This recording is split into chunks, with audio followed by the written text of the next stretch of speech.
Alright guys, so here we are, and let's start talking about the changes we have been seeing in the most recent decree released by the ministry. Okay, on the 6th of August, a lot of changes have been announced, and I know you guys probably heard a lot of things out there, but I really want to focus on the most important things and the things that really matter for you. I'll be leaving in the description a link for you to access this little presentation here with all the information if you want to review on your own pace. And yeah, with that said, let's get going to this first change. Alright guys, so let's start with maybe the most important thing. The date of the IMAT 2026 has changed. So the exam will take place on Tuesday, September 29th. So if you were still thinking about the September 30th date, forget about that. Okay, it has changed. I know it is the second time they're doing that, but now it's official. Okay, it has been published and it's going to be September 29th. This might be silly, like a small change, just one day, but imagine for people that are planning flights, accommodations, stuff like that, it's really important for you to write down this date and get it right. So September 29th, save that date, please. Let's move on. Alright guys, so the next change I want to mention, and I personally think it's quite interesting, is that the exam this year in Italy will happen a lot later. In 2025, the exam happened at 11 a.m. Okay, so we're talking about Italy time, and the decree basically moved from 11 a.m. to 1:30 p.m. So that's basically a 2.5 hours difference. Now, of course, this is the Italian time, so if you're taking the exam outside Italy, don't automatically assume that your exam is going to take place at 1:30. And also, something that a lot of people don't know, it doesn't even necessarily have to match the time zone. So the exact time of the exam still has to be communicated through test centers. So you got to keep an eye on the official website on your country that is responsible for communicating information about the exam, because they are going to establish the exact time for your country. And when exactly that's going to happen, that's really going to depend on them. Okay, so there are countries, for example, that are really quick on announcing the time of the exam on their centers, and there are other ones that take a lot longer. So it's important to keep an eye on their website and see if there's any new announcements or changes. All right, so let's start talking about the IMAT dates. There's a lot of dates here, so let's go through each one of them. First of all, the registration date. A lot of people reach out to me saying that they're struggling to register, that they can't find any information, that the university website is a crap. And besides knowing that university isn't the best website ever, it's naturally you can't find anything because it hasn't opened yet. The registration will officially open on August 26th till September 9th. So till then, you won't find any dedicated section for you to register at the IMAT. The only thing you will be able to do from right now is to register to the university website. That is a different thing. These are things that you can do right now. So you will only have to fill in some basic information about yourself, about your documents, about your family and history background, and that's it. When the actual time comes for you to register through the IMAT, then you will have to upload some files and documents and stuff like that, and you can move on with your registration. So for right now, there is not much to do. Other than that, August 30 is the deadline for all universities to release their official documents. Okay, once we had the decree, the official decree released from Mood,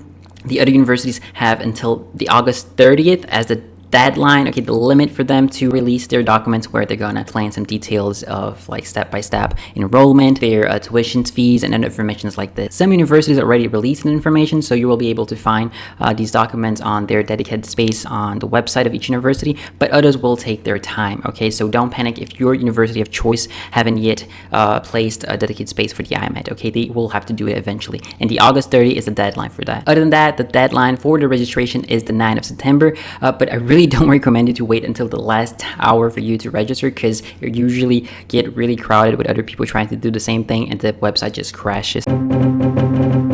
Just a heads up, also the website get really crowded at the very first minutes after the official registration opening. So I will also not recommend to try to do that at the very first minutes, because you'll get really frustrated. But if you decide to do that, just make sure you're going to be refreshing your browser every 2 seconds. My recommendation is for you to actually register at the same day, but you can wait like 5 hours. I think it will already be settled down and you won't have any kind of problems. Just as information, the deadline time for the registration will be 3 p.m. at Italian time, but you don't really need to know that, because I know you won't wait until the last literally hour to register. And as you guys know, the September 29th is the IMAT exam day, and we expect to have some information about the anonymous score on the October 8th, but that can also change. But you can already have an idea when to expect the anonymous score list. Okay, that will help you to have an idea of how the students scored in general, but remembering that there will be no information about the candidate itself beside their code, which you can memorize at the exam date. But we can talk about that in a different video. October 19th is actually going to be the date where you're going to be able to see your personal score. So there will be a dedicated space for you to see how much you scored in each section in your final score. And the ranking is expected to come out on October 26th. So you can see that the dates actually are really close to each other. IMAT is like that. It's one thing after the other. So it's important for you to be prepared and already know what to do and what to expect on each step of the way. Alright, so moving on, you guys already know that the registration will take place officially at university website. everything's gonna happen there. You guys already know the dates and all that, but the most important information you guys need to take from here is that this year the IMAT is getting really strict when it comes up to personal data.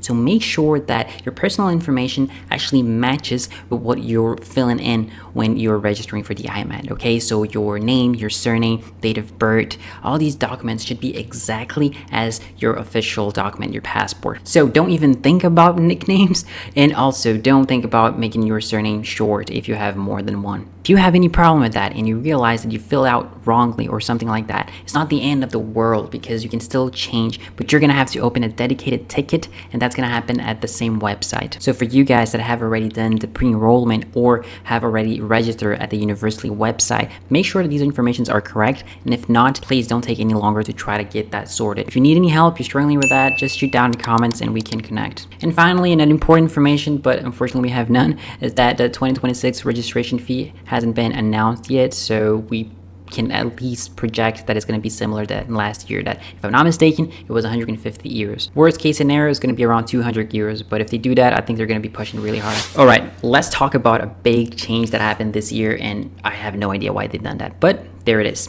This year, while you're registering to the IMAT, you're gonna have to choose between two different groups, two different pathways, okay? So if you wanna study medicine and dentistry, you're gonna have to go with group 1. If you wanna study veterinary and medicine, that's gonna be group 2. So for some reason, they decided to separate these two groups. God knows why. So make sure you're selecting the correct group. Like the past editions of the IMAT, it was all combined. So I have no idea why they done that. Like if it was supposed to segregate each one of them, so just separate dentistry as well, you know? But who am I to say anything? Just make sure you have the right group selected, okay? Because after the September 9th, okay, whenever the registration is closed, you can't change. There's no way back. So of course, if you do the registration at the very first day, you still can modify a lot of information. So like if you want to study medicine, veterinary, your order of preferences of university, that's all. You can change it at any time. From September 9, all these modification options are gone and you're stuck with your choices. About the exam itself, the format has a change. Nope, we're gonna have the same structure we have seen last year and the past one. So 23 questions of biology still really takes the cake here. 15 questions of chemistry, 13 of physics and mathematics. So the proportion here is always a mystery. Sometimes you have more questions of physics, sometimes more questions of math, but I always pray to God that it's gonna have more questions of physics because math can be, you know, 5 questions of logic and reasoning, 4 questions of reading and comprehension. That, in my opinion, they become really easy. You know, it's just a matter of being concentrated. So if you, first of all, have a strategy, know what you're going to do first, and whenever that's done, and if you want to avoid any particular topic, I really strongly recommend you to go to logical reasoning and reading comprehension as quick as possible because your mind is going to be fresh and you don't want to miss this out, you know. So there will be 60 questions all in all, and you're also going to have 100 minutes to answer all of them. About scoring, it's the same system, 1.5 every correct answer, and minus 0.4 for incorrect answers, and you won't be penalized if you just leave question blanked, which I don't recommend. Now for the ones who really enjoy biology, the next topic here is going to be really interesting, so let's move on. All right, so every few years we see a couple of differences in this topic. So basically we're talking about what are the rules whenever we have two candidates that land on the same score, okay? In this case here, the order to break the tie, it's going to be, first of all, biology. Biology is going to count a lot. So let's say, for example, that a bunch of people scored 63 points. Whoever has the highest score in biology is going to be prioritized. And then we're going to have chemistry orientating this ranking, and then physics and mathematics, logical reasoning, reading and comprehension. So this is basically the order that will guide the ranking whenever we have a tie between students. Now, something that I want to call attention here is that previously in other editions, one of the most important element that would break the tie would be, for example, if the student has a language certificate. It's not the case here anymore. Make sure to score high in biology and chemistry because it might help you a lot. Believe it or not, every single year we have a huge list with a lot of students with the exact same score, okay? And then you see like this huge bundle of 20, 30, 40 students with the same grade. This is going to be the guideline here. But that's it, let's move on. All right, now let's talk about something that can actually impact and influence your chances to get to a medical school. That is the number of available seats. If you're European or fall into equivalent category, the number of seats available has increased a lot, okay? We're talking about going from 952 seats from last year to more than 1.2K of available seats in this pool of options. You're basically adding up 255 places. And you know what that makes me think? That makes me think about the cutoff points and a lot of universities going down. Because this is actually a very expressive increase in the number number of seats. But I know that by each year, the number of students interested in studying medicine in Italy increase, but I still think that that's going to impact in the cutoff point. Now, as a first impression, that sounds like a great thing, but if you're non-European,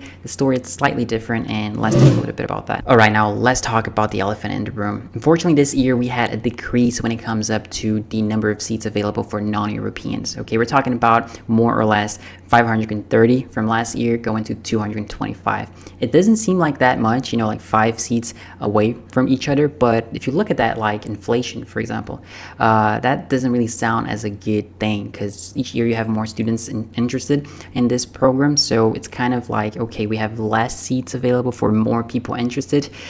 So in this case here, I look at it in the opposite direction, so I see some cutoff points going a little bit higher. Because you can only choose one university, you actually never know exactly the cutoff point of the university, so some universities can have a really low cutoff point and other ones can have like stupidly high cutoff points. So choosing very carefully your university is something that you have to do from the beginning. But last year, if I'm not mistaken, I think it was University of Bari or Ancona. I think Ancona, actually, the cutoff point for that university was actually really low compared to all the other ones, and also compared with the cutoff points of the European that theoretically have more options. So things like this can happen, but overall, I see the cutoff points in general getting a little bit higher. So just an overview here, for example, the University of Catania lost 20 seats. Okay, when you compare to 2025, Ancona lost 10 seats, Cagliari lost 2 seats. So it might be interesting for you to go take a look of the number of seats this year compared to 2025,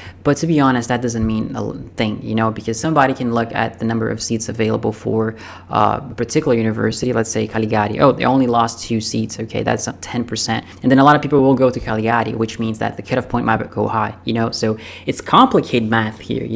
I intend to record a video specifically talking about the number of seats and some projections of cutoff points, this year for both European and non-European. Let me know in the comments if something like this would be interesting, so I can invest some time into it. So yeah, some university gained some seats, but following the logic we were just talking about, that doesn't mean much.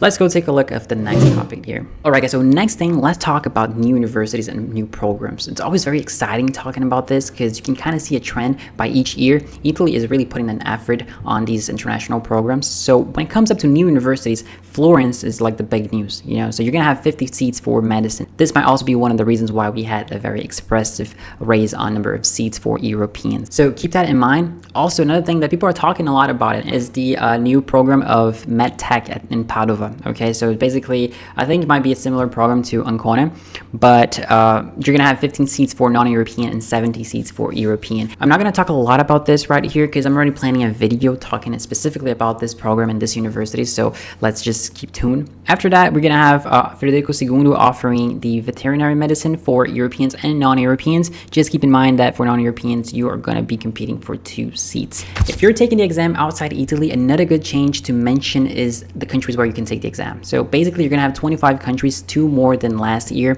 So you're still gonna have the good old countries here, and on top of that, you're gonna have Kenya and Tunisia as places where you can choose to take the exam. In my opinion, it was about time for them to include these countries, and that's not enough. You still need more countries. A lot of people struggle every year to do the exam because they have no center available in their country or because all the seats have been filled. So they're basically forced to travel to a different country just to take the exam. So I'm pretty sure this is still going to be a problem. So my biggest recommendation here for you is to do the registration as soon as possible because the number of seats really run out quickly. And about the cities and addresses, you still have to wait until the center to release this information. For the old countries, I'm pretty sure it's going to be in the same city. The address can change from year to year. And for Kenya and Tunisia, there are 2 new countries in the list. You're still gonna have to wait to know exactly the city where it's going to be. Moving on, another interesting thing to mention and that a lot of people don't take into consideration is that if you have any disability, okay, or any DSA, you're allowed to get more time to do the exam, okay? So let's say, for example, for a person that have any specific learning disorder, this person is entitled for 30% more time than the other one. So you guys know that you have 100 minutes to do the exam, so you get 30 minutes extra. That is significant, you know. I remember doing the exam and time was up, so everybody just dropped their pen and stopped writing, and other people was still writing in the test, and a lot of people was like frustrated and thinking about like, oh my god, that's not right, anyone is going to do something about this. But the thing is, they didn't know that this person in specific, it was entitled for extra time for the exam, so don't be surprised if you see that happening. All right, so just to summarize what hasn't changed in the exam, we already talked about the number of questions, choices, the time, and all that, but this is just to say that if you haven't used yet, if you haven't done the previous IMAT papers, I really recommend you to do that, especially from 2023 and 2024 and 2025, because the structure is basically the same. So if you haven't done it, use it as a mock test, you know, a situation where you can test yourself for real, like if you were doing the exam on that date. So track your time, be very strict with any distraction, gather whatever you're going to eat so you don't have to get up and go get something, and that's gonna help a lot. All right guys, so we're basically at the end of our video. These are just some takeaways of things that we have talked about. I'm gonna leave this slide available for you at the description. The only thing I wanted to mention is that, especially right now, besides studying, that is really important, you still have enough time to give the most of yourself, but it's also really important whenever the official documents of your university are been released, to study that as like a sacred document, you know, to understand the system so you don't miss anything out, because Italy is basically bureaucracy. So it doesn't matter if you live in the south or in the north, it's important for you to be ahead, you know, 5 steps ahead of them, so you don't encounter any problems. If you need any help, any guidance specifically, you can reach out to me through my Instagram account. I have created a new Instagram account for you guys to reach out with your questions. So if you go to the main page of my YouTube, you're gonna see that the link below is updated. I have received so many requests of friendship on my main Instagram account, so I thought it would be right actually to make an account specifically for that. So I'm really sorry if it didn't accept your request, but if you go now to the new link below, I can assure you that your question will be answered. So yeah, last thing I have for you guys here is just a request. If you guys enjoyed this video, please don't forget to like it and subscribe to the channel if you're new. Let me know in the comments what you would like to see next. We are almost at the deadline of the IMAT, so let's not lose any more time. Thank you for watching until the end, and I'll be seeing you guys in the next one.